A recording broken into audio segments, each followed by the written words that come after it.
Before we get going, I'd like to introduce myself. My name is Mallory Clownick, and I'm your instructor. You can contact me through email. This is the best way to contact me. If you want to chat or have something you want to talk about that isn't best expressed through email, you can always set an appointment with me through Google Hangout. We can do the video function or the chat function, whichever you're most comfortable with. We can also just do a voice call through Google. I am currently working from Baltimore, Maryland this semester. I'll explain that in a second, but I just want to mention it because I am in a different time zone. I'm in the Eastern time zone, which is 6 hours ahead of Hawaii. This hasn't been an issue in the past. I've been here for the last few semesters, so hopefully it won't be an issue this semester either. I will always aim to respond to student emails within 48 weekday hours. I can't guarantee a response on weekends or holidays, but I often do respond to emails on weekends and holidays. I just can't say for sure that I'll be able to respond to you immediately. Please don't hesitate to contact me. It's my job to help you understand the course material. It's my job to make sure you understand the rules of the course as well. So please do contact me. A little bit about my clinical and research background, so you can kind of understand where I'm coming from as we go through this material together. I did 2 years of master's work in neurocognitive psychology at the University of Munich in Germany before moving to Hawaii, where I got a master's in clinical psychology from UH Manoa, and I am currently finishing up my PhD in clinical psychology. I'll be done this summer, also from UH Manoa. I'm currently on clinical internship for the PhD. This is kind of akin to medical residency, where we do 1 year of clinical work, mostly clinical work, in an outside institution. So I'm at University of Maryland in Baltimore doing that. My specific areas of research I've mostly done work in the neurobiology of schizophrenia and other psychotic disorders, also affective disorders such as bipolar disorder. I'm really interested in the prediction and prevention of schizophrenia, transdiagnostic perspectives on mental illness. So transdiagnostic perspective is, for those of you who may not be familiar, it's a way of looking at mental illness as symptom dimensions rather than distinct diagnostic categories. So rather than looking at anxiety, depression, psychosis, or schizophrenia, you're looking at kind of the symptoms that comprise those disorders and looking at how those symptoms overlap in different disorders. And I'm happy to give anyone more information about this because I think it's kind of the way of the future in mental illness. I'm also interested in international perspectives on mental illness, especially psychosis. I'm doing my dissertation in South Africa. I was there last year doing the dissertation work and finishing that up right now. And I'm interested generally in mental health systems and how mental illness is conceptualized in sub-Saharan regions of Africa and other low resource areas. My clinical focus, which is not terribly relevant to this course, but in a clinical psychology PhD, we do both clinical work and research. So my clinical focus is very close to my research work. I study serious mental illness, early stages of psychosis.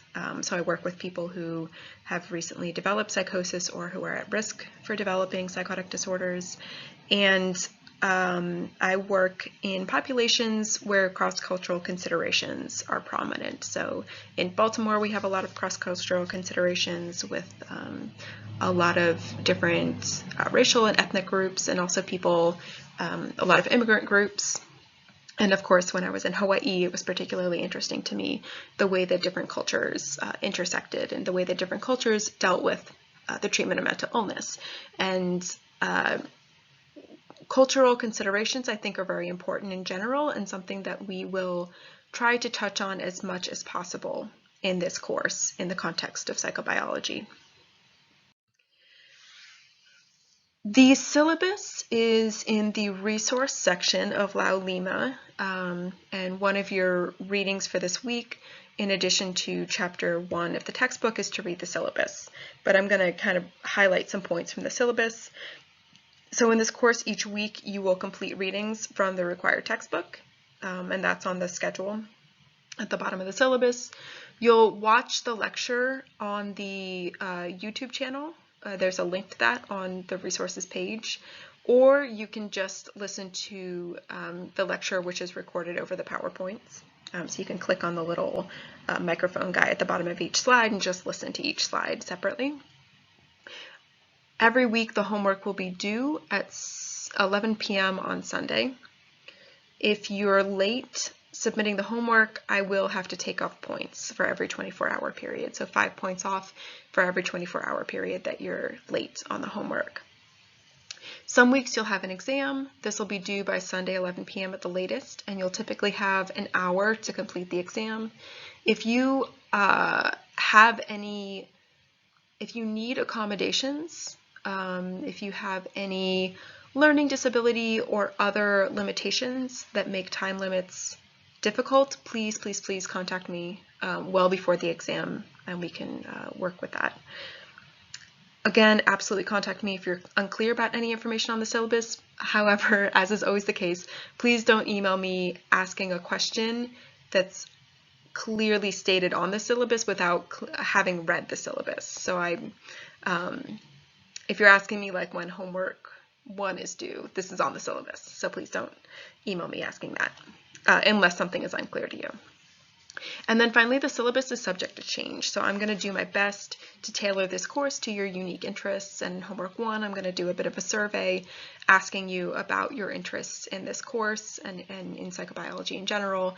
And every semester I try to make sure that some of the examples and some of the ways that I cover the material are tailored to the interests of the people in this class. This is a little unusual, I think, for an undergraduate course, but I do grant extensions, and I'm happy to grant extensions, up to 3 extensions per person on an individual basis. So if you